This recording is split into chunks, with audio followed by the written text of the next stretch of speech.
রাতে ঘুমানোর সময় আমার স্ত্রী যখন আমার বুকের উপর এসে শুয়ে পড়ল, তখন আমি বেশ বিরক্তি নিয়ে ওকে বললাম, সারাদিন কাজ করে রাতে তোমার জন্য একটু শান্তিতে ঘুমাতেও পারি না। এমন ন্যাকামো না করলেও তো পারো, তোমার জন্য কোনো কাজে শান্তি নেই আমার। আমার স্ত্রী তখন বলল, তুমি তো জানো আমি তোমার বুকে মাথা না রাখা পর্যন্ত ঘুমাতে পারি না। তুমি যত যাই কিছু বলো না কেন, আমি তোমার বুকেই মাথা রেখে ঘুমাবো। রেগে গিয়ে বললাম, তুমি মরে গিয়েও তো আমাকে মুক্তি দিতে পারো। রোজ রোজ এমন অশান্তি আমার আর সহ্য হয় না। এমন একটা বস্তা গায়ের উপর থাকলে কি কেউ ঘুমাতে পারে? মন খারাপ করে আমার স্ত্রী বলল, আমি তো শুধু রাতের বেলায় বুকে ঘুমাই, আর তো কখনো জ্বালাতন করি না। আমার মাথা ব্যথা করছে, একটু হাত বুলিয়ে দাও। এই কথাটা বলেই আমার হাতটা নিয়ে ওর কপালের উপর রাখলো। হাজারবার বলার পরেও, এমনকি গায়ে হাত তুলেও ওর এই স্বভাবটা আমি কোনোদিন পরিবর্তন করতে পারিনি।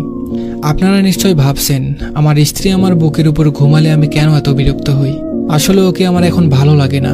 আমার অন্য একটা মেয়ের সাথে রিলেশন আছে, কিন্তু কিছুতেই মিতাকে বলতে পারি না। মিতা আমার স্ত্রীর নাম।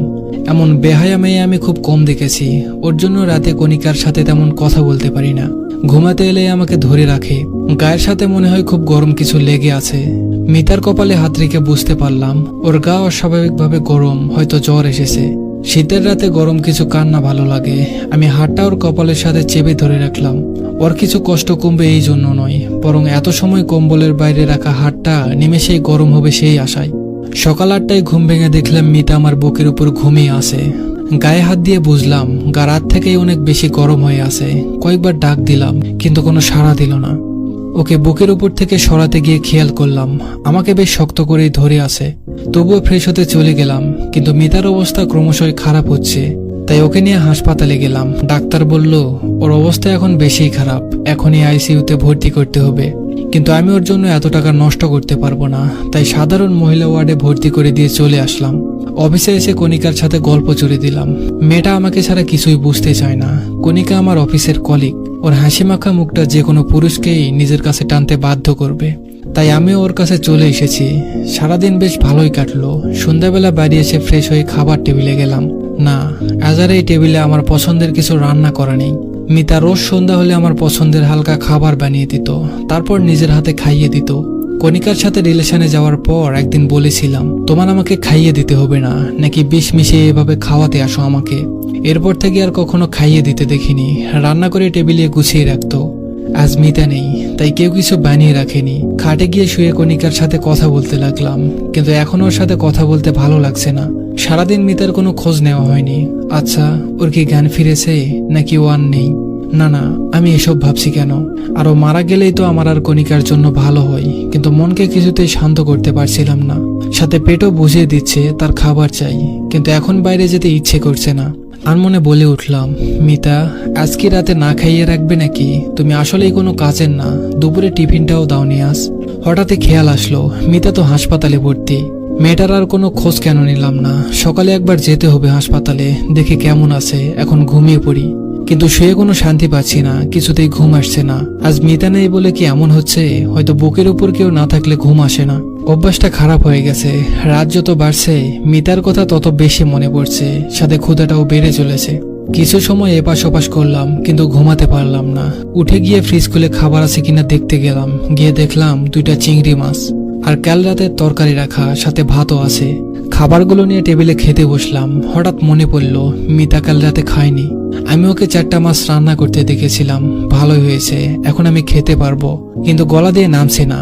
আগে চিংড়ি মাছ রান্না হলে মিতা আমার পাশে এসে বসে থাকতো আর ম্যাও ম্যাও করে ডাকতো, মানে তাকে খাইয়ে দিতে হবে।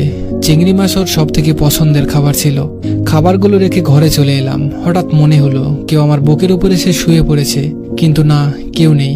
মিতাকে খুব দেখতে ইচ্ছে করছিল। ফোনটা বের করলাম, কিন্তু এতে মিতার কোনো ছবি নেই। কণিকা সব ডিলিট করে দিয়েছিল। কিছু ভালো লাগছে না, তাই বাইক নিয়ে হাসপাতালের দিকে রওনা দিলাম ওকে দেখে আসবো বলে। কিন্তু হাসপাতালে গিয়ে জানতে পারলাম এত রাতে মহিলা ওয়ার্ডে কোনো ছেলেকে ঢুকতে দিবে না। কিছু করার নেই বলে ডাক্তারের কাছে ওর খোঁজ নিতে গেলাম।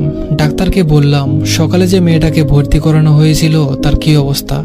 ডাক্তার বলল ওনার অবস্থা খুব খারাপ, শরীর কোনো রেসপন্স করছে না, স্যালাইনও টানতে পারছে না শরীর। আইসিইউতে না রাখলে যে কোনো সময় খারাপ কিছু হতে পারে। বললাম তাহলে তাড়াতাড়ি আইসিইউতে রাখার ব্যবস্থা করুন। ডাক্তার বলল এখন আইসিইউতে কোনো সিট খালি নেই, আপনাকে অন্য কোথাও দেখতে হবে। একটা সিট খালি ছিল যা বিকেলে বুক হয়ে গেছে। ডাক্তারকে কিছু না বলে চলে এলাম সেখান থেকে।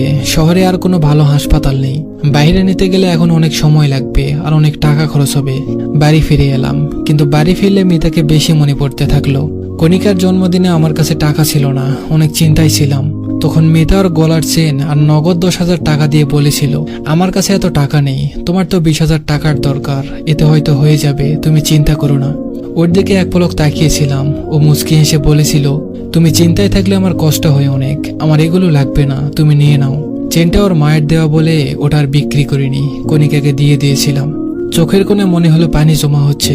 আজ অনেকদিন পর মিতার সাথে কাটানো সকল মুহূর্তের কথা মনে পড়ছে। আমাদের ভালোবাসার তো কোনো কমতি ছিল না, তাহলে কেন এত দূরত্ব তৈরি হলো আমাদের ভিতর?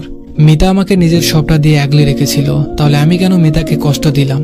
অফিস থেকে ফিরতে মিতা আমাকে রোজ জড়িয়ে ধরতো। একদিন ওকে বললাম, ছেলেদের শরীর লাগলে ব্যবসা করো, কিন্তু আমাকে এত বিরক্ত করো না। সেদিনের পর থেকে মিতা আর আমাকে জড়িয়ে ধরতো না। শুধু রাতে আমার বুকে ঘুমানোটাই পরিবর্তন করতে পারেনি, ওর নাকি আমার বুকে না ঘুমালে ঘুম আসে না। আমিও একসময় ওকে বলতাম, তুমি আমার বুকে না ঘুমালে আমার ঘুম আসে না। আজ বুঝতে পারছি কথাটা আমি মিথ্যা বলতাম না। রাত 3টা বেজে গেল, এখন আমি ঘুমাতে পারিনি। সকাল হতে হাসপাতালে চলে গেলাম। আজকে মিতাকে আইসিইউতে রাখবো, এখানে না হলে অন্য কোথাও। মিতাকে ছাড়া আমি এক রাতও থাকতে পারি না। আমার করা সব কাজের জন্য মাপ চাইবো, আর কষ্ট দিব না ওকে। হাসপাতালে গিয়ে জানতে পারলাম কাল রাতে একটা মেয়ে মারা গেছে। না, এটা মিতা হতে পারে না। মিতা আমাকে কথা দিয়েছিল আমাকে রেখে যাবে না, আমাকে ছাড়াও থাকতে পারে না। মিতা নিশ্চয়ই ওর কথা রাখবে, কিন্তু আমাকে ভুল প্রমাণ করে দিল। মিতার প্রাণহীন দেহটা কেমন নিষ্পাপভাবে ঘুমিয়ে আছে। খুব শক্ত করে ওকে জড়িয়ে ধরলাম। শেষ কবে ওকে জড়িয়ে ধরেছিলাম মনে নেই। ওর মুখের কাছে মুখ নিয়ে বলতে লাগলাম, তুমি বলতে না তুমি আমাকে ছাড়া থাকতে পারো না, তাহলে আজ থেকে কি করে থাকবে? জানো, কাল রাতে আমি তোমাকে ছাড়া ঘুমাতে পারিনি। গায়ের উপর একটা বস্তা না থাকলে কি আর ঘুম আসে? কে আমাকে রোজ পছন্দের খাবার রান্না করে দিবে? কে আমাকে এতটা আগলে রাখবে? আমি তোমাকে আর কষ্ট দিব না। এই দেখো, আমি তোমাকে জড়িয়ে ধরে কথা দিচ্ছি, আমি আর কথার খেলাপ করব না। তুমি জানো কাল রাতে আমি তোমাকে ছাড়া কেমন ছিলাম? ভাতও খেতে পারিনি। তুমি আমাকে নিজের হাতে খাইয়ে দিবে না? এবার আর বলবো না তুমি আমাকে বিষ মিশিয়ে মেরে ফেলতে চাও, বলো না প্লিজ। আমার খুব ক্ষুধা লেগেছে, কাল রাতে আমি খাইনি জানো। তোমার কলিজাটা না খেয়ে আছে, আর তুমি নিশ্চিন্তে কি করে ঘুমিয়ে আছো। আগে যেমন প্রতি রাতে আমার বুকে ওর চোখের পানিতে ভিজে যেত, আমি যেমন কিছু বলতাম না, ওর চোখ মুছে দিতাম না, আজ আমার চোখের পানিতে ওর বুক ভিজে যাচ্ছে, কিন্তু ও চুপ করে ঘুমিয়ে আছে। সত্যিই কি আমি আর ওকে ফিরে পাবো না? বাস্তবতা আর কল্পনা নিয়ে গল্পটা লেখা হয়েছে। দয়া করে কেউ খারাপ কমেন্ট করবেন না।